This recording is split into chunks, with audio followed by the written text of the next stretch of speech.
Hello, and welcome to Crosstalk presented by the Pioneer Valley Red Cross. I'm your host, Caitlin Slattery, and I'm here to inform you about fire prevention and fire safety tips. It is always important to be Red Cross ready. This includes getting a kit, making a plan, and being informed. First, inside your kit you should have first aid supplies such as band-aids, gauze, medicines. You should also have medications, so a week's supply of medications. You should also have non-perishable goods, such as canned soup or canned anything. You should also have jugs of water, just in case you cannot leave your house for days. You should have one per person per day. It's also very important to have smoke alarms and smoke detectors.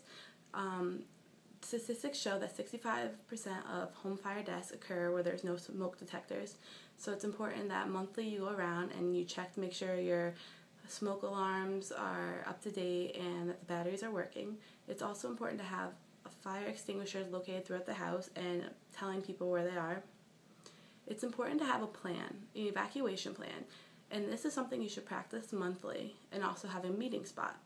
So with you and your family, create a plan on what will happen in case of emergency. If there's a fire, what's their evacuation route? The route should be something easily and right out to the house, and if you have to leave the house, then to have a meeting point outside. It's always important to have two meeting points just in case one you cannot get to. If you practice this every month, this will help during a real fire. It's also very important to have your pets involved in your evacuation plan.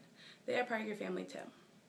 It's important to have their stuff in the first aid kit as well, such as extra foods or what else they might need.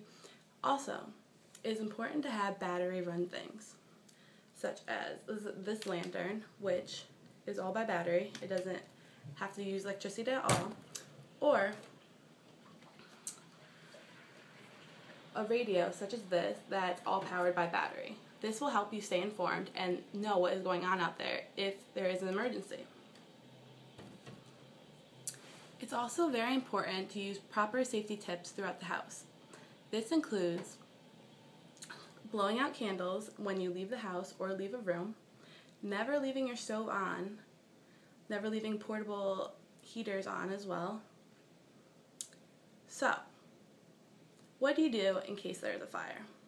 In case there's a fire, you have to get out and stay out. It is important to stay out and not go back into a fire. Also, all in elementary school we learned that to touch the door, and if it's hot, then you shouldn't leave because there's a fire there. So make sure you always remember these tips that you learned throughout when you're younger, because they really do work.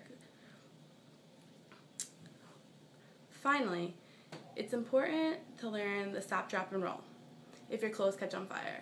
This could be very helpful in case of an emergency.